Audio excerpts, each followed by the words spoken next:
Your voice, your opinion, your community. Fact TV, free speech protected.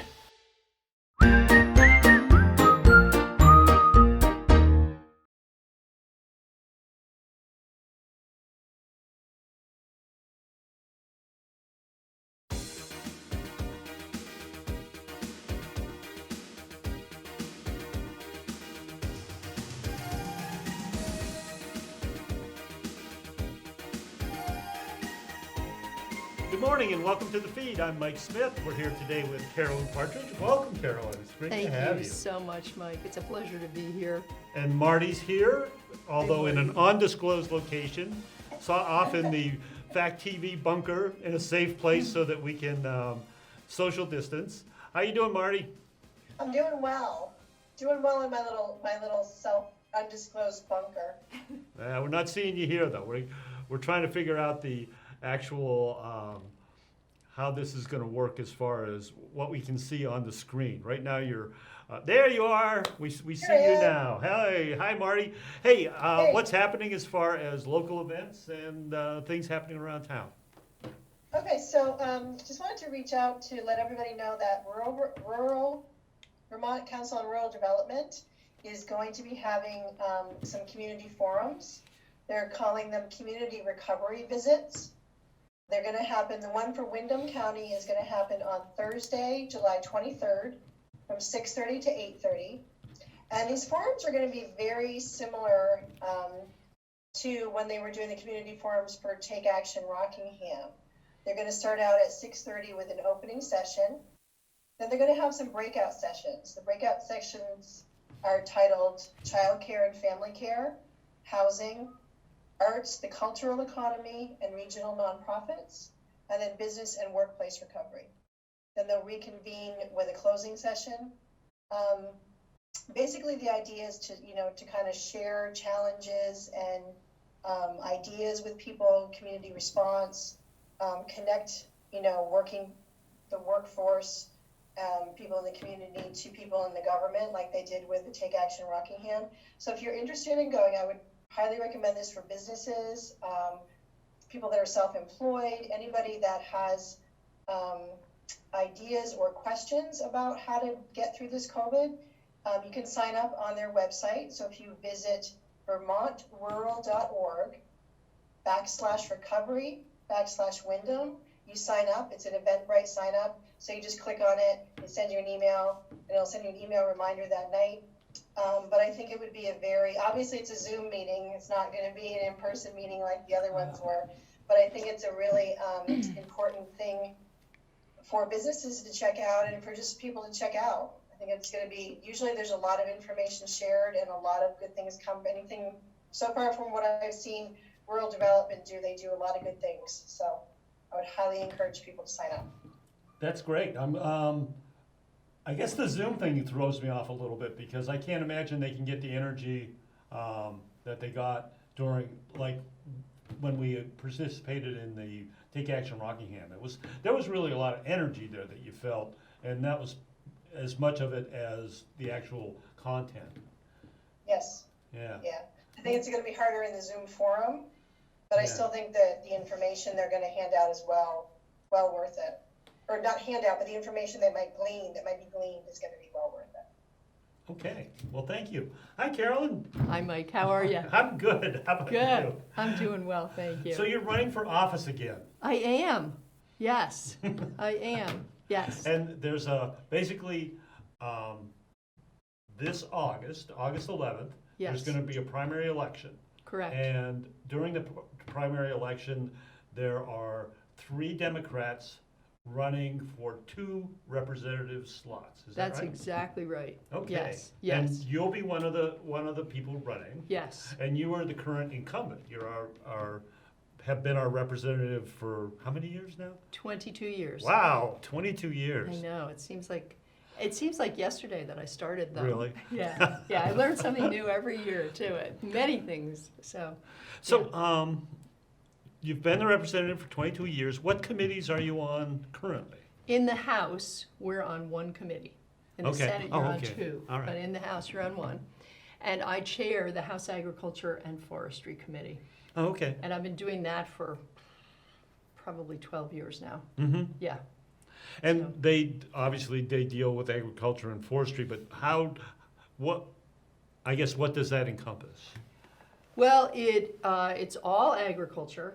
For a while, my committee was only forest products, Mm-hmm. but over the years, we've gained a little bit more oversight of forestry. Mhm. And forest products was just from the time you cut the tree off the stump on, but now we're all of forestry. Okay. We do not deal with particularly land use and forestry, Mhm. but that's more of the Natural Resources Committee. But it's been really exciting because forestry is so important to Oh, yeah. our state. There's some very interesting little factoids about forestry that if you ever have Commissioner Michael Snyder on, he will fill you in. But forestry, our forest, and I think we're about 70% forest in the state of Vermont, really important to the state. Our forests actually offset about 46% of our carbon emissions. Oh, neat. Yeah. So, you know. A good green factoid there. Yeah, which, and all of this sort of excites me because agriculture can do the same sort of thing. Yeah. You And know? I think most people, at least I would think most people would think of, when they think of Vermont, they think of agriculture and forests. We're not really known for our industry, but we are known for our forests and our agriculture. Right, which really it's our working landscape. Yeah. Yeah. And it's one of the major reasons people come to Vermont to, yes, they're recreating, but they're also here to look at our beautiful open fields, our lovely forests, especially during the fall. Mm-hmm. It means quite a bit of money to the state in terms imagine. of tourism. And as I've said, not to make the folks in South Burlington feel badly, but people don't come to the state to look at the subdivisions of South Burlington. No. They come to look at the working landscape and recreate and enjoy our beautiful lake, which is not exactly part of the working landscape, but is really important. Yeah. So Oh, it I ties agree. into the whole Yeah. work of agriculture as we try to clean up the Lake Champlain in particular. Mm-hmm. So Because a lot of that work is directly done by farmers, right? Because of the changes they have to make as far as runoff and everything else. right. Yeah. In terms of Lake Champlain and the total maximum daily load, which we refer to as TMDL, we know that agriculture was responsible for about 41% of the problem. But because it's much cheaper to remediate agricultural land than it is for development, agriculture is basically taking on 67% of the cleanup. Wow. So I think it's 97% of the cleanup, the gains we've made in terms of phosphorus reduction have been attributable to agriculture. Yeah. So this is one of the, and I could really go off on some of the cool things about it. Like, for instance, if you increase the organic matter in the top 6 inches of topsoil, you can increase the amount of water that can be retained in that soil Oh, interesting. by about Yeah. 27,000 gallons per acre. So when you think about events like Tropical Storm Irene, the more we can withhold, if we create the sponge that that organic matter makes, you can retain, you can be more drought resistant because the soil holds the water longer. Yeah. It's really cool. Marty, we don't want to leave you out here. No, so I wanted to take it back a little bit and ask the question. So 22 years ago, what made you decide that you wanted to run for office? Did you have a specific nut you wanted to crack? And have you accomplished anything the things that got you in that to run for office in the first place? Well, thanks for the question, Marty. Actually, I'll take you back even further. I was first elected, I think, in '98. And But before that, I had an experience in my life that really informed my actions, and it was just after my youngest son was born in 1988 that my oldest son, who was I believe about 8 at the time, became very ill, and he, we had a flu epidemic that year. Floodbrook School was closed. The Wyndham School never closed, but it came close. And it turned out, I'm going to make a really long story short and try not to get emotional about it, but he had a ruptured appendix. Wow. And we didn't know it at the time. I thought he had the flu. And what happened was when I took him, because we didn't have health insurance, when I took him to Mountain Valley Medical Clinic, and I attribute his life to the credit of Dr. Fox, it turned out, he said, you got to go to the hospital right away. You cannot. I said, well, I've got to go back home and pick up my son, my youngest son. And he said, are you going to go over dirt roads? And I said, yeah, I will. He said, you really, He can't bump him. But I did it. I went to Brattleboro, and indeed he had a ruptured appendix. And he was in the ICU for a while. And at that time, I made a deal with God. If my son survived, I would give back. So it's taken years. I didn't want anybody to have to make that decision about going to the doctor or not. So when I first got involved, it was healthcare that had really inspired me to get involved. And so that following year, I became an auditor. I became a school board member. I became a select board member. And as a select board member, I got to know our representatives, Mike Obahoski and Sean Campbell at the time. And Obi really proved to me that, you can make a difference if you serve. And so when Sean was given the appointment of Deputy Tax Commissioner, I put my name forward to replace him. Now, the governor did not, I won the caucus vote, but the governor didn't choose me. And that kind of made me angry. And so I ran a primary, similar to what's actually happening right now with my 2 other friends who are running. And I won. And so it's, it's just been, that's how I got started. But in terms of whether I feel like I've made a difference, healthcare has always been my motivating force, even though agriculture has now consumed my life. I'm also a farmer, so that makes sense. But I've seen progress. It's not exactly where I'd like it to be. I've always been a fan of single-payer healthcare. I just think it's it's cheaper all the way around in terms of administrative costs. But right now, 97%, this is my last understanding, 97% of people in the state of Vermont have some form of healthcare coverage, and that makes me feel good. So it's not, in my view, it's not a perfect system. There may never be a perfect system, but I was recently I listened to VPR a lot, and I heard a guy who had been upper level health insurance person admit that he had lied about the efficacy of the Canadian system, and the fact that they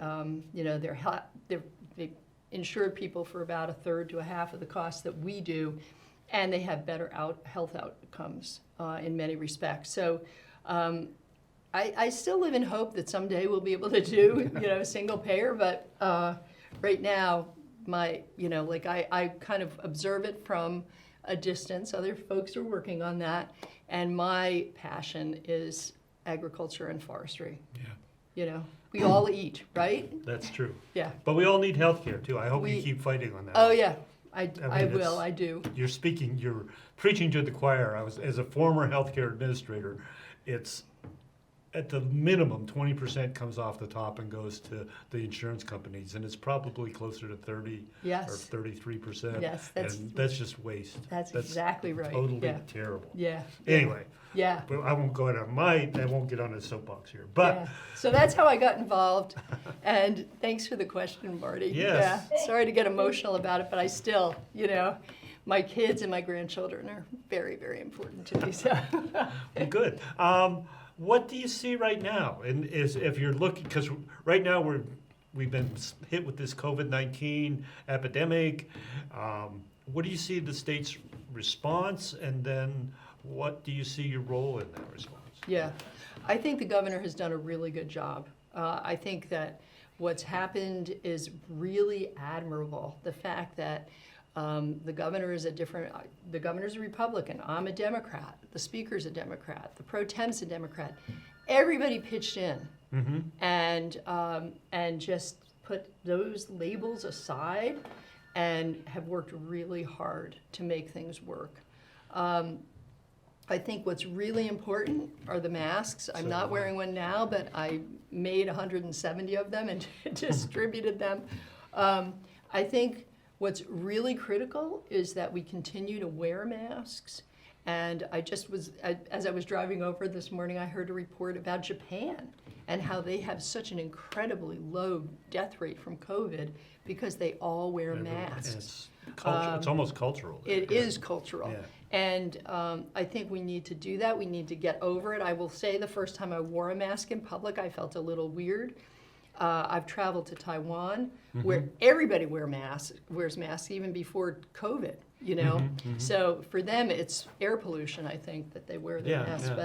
But I think we're doing a good job. I think that it's really tough because there are, Vermont's beautiful. People want to come here. I was down in Brattleboro on Sunday driving back, that place where everybody goes swimming. I think some people call it Indian Love Call. Just the street, the road is usually lined with cars. And I would say, 95% of them were from out of state. Right. And are they wearing masks? I don't know. But it's a tough one. We can't ban people from coming from out of state.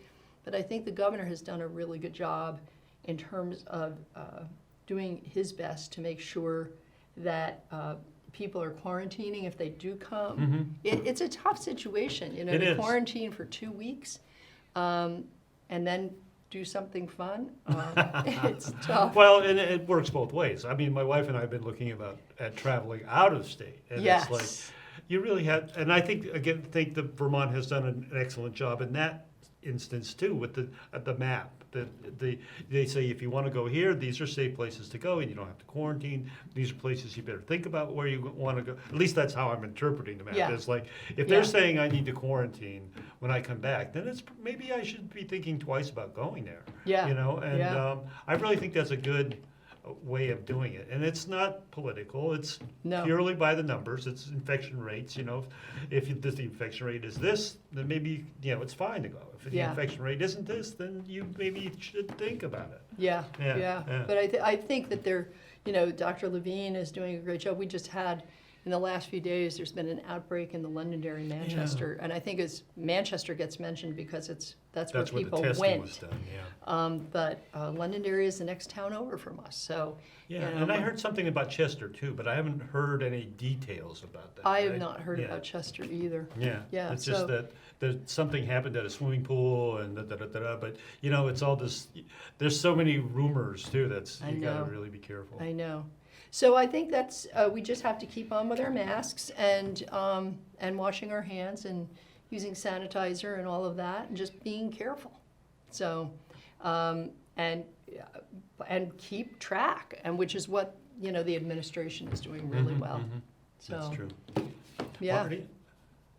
Long term, and speaking of COVID, long term, what do you see the economic impact to Vermont being?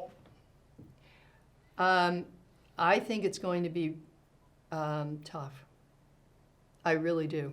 I'm not an economist, but I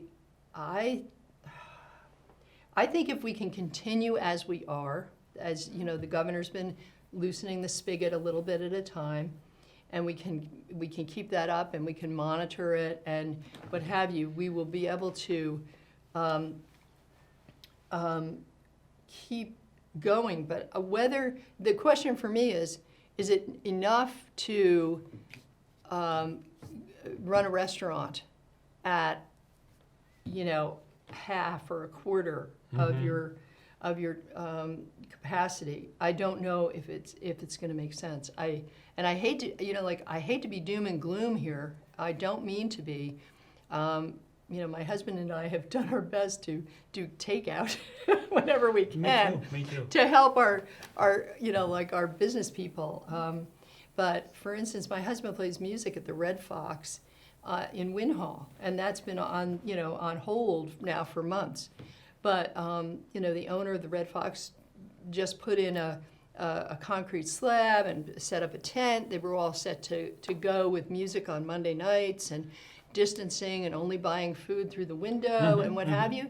And now with this thing that's happened in the Londonderry area, he's just shut it back down. Oh. Now, how long can people continue to go?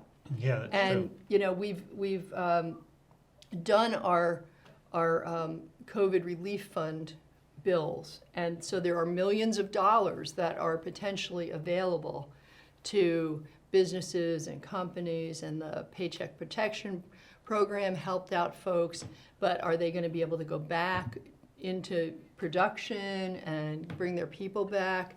I'm frankly somewhat worried, and I just, you know, I think we have to take a step at a time and sort of assess the gains we make versus the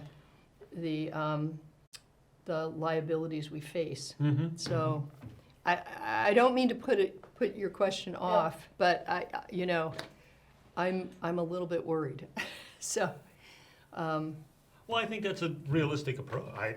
Yeah. If you aren't worried, you're probably not thinking clearly. yeah, I mean, it's just, there's so much stuff happening right now. And the thing that and I don't even know how to say it. I see that we are about 3 minutes left. Oh, And, wow. So I'm going to cut that. Maybe. this has gone really quickly. Yeah, But I think you should come back. I would love to come back. I mean, I will just wrap up by saying that, you know, the places that have loosened things too quickly, Yeah, it's bad. that's where all the hot spots are right now. Yeah. So let's take a lesson from that. Yeah, I think you're right in being cautious. Yeah. I think in order to get a good recovery, we have to live with the fact that we're going to have to be cautious. Masks are such an odd, I mean, it's just so inconsequential to wear a mask. Yeah, But I don't, it's become political, and that's the shame of the whole thing. yeah, I totally agree. Before we leave, though, you are going to be in a candidate forum, right? Yes. With your running mates. Yes. I guess it's not mates, but whatever. Yes, my opponents, but Your we're all yeah. friends. We're That's all the friends nice thing. with your running Yeah, friends. Yeah. And when is that going to be? That is going to be tomorrow night, so Thursday, July 16th. I don't have all the times, but I will get that information for and you. we'll put that out. Yes. It's gonna but be it's on in the Facebook. evening, right? Yes. I don't know how widely they're distributing the Zoom information, but if people want to ask questions, it must be public, and they must have some way of figuring out yeah. the security. But if they're live on Facebook, people can Yes. can put their questions in the chat there. Yes. Yeah, so, exactly. So I'll get that information to you, and you can post it. Okay, and Yeah. we'll promote that. Thank you. I think that's it for this week. Marty, how are we doing on time now? We have We're down to less than about a minute. okay. Well, Carolyn, I want to invite you back. I That would was love very to come informative. Learn more about agriculture and forestry. And I could really all go the- on about it. Good Well- length. So sorry to bore you about that. No, that's good. I think But- it's really important. Yeah. I mean, it's something that we are an agricultural state, and we should. Yeah, that's an important. Everybody thing. eats. Yes. All right. Well, thank you. Please And- vote, by the way. And please vote August 11th. August 11th. And then, there are early ballots as well. yes, and you should be able to talk to your town clerk. I've sent my Yes.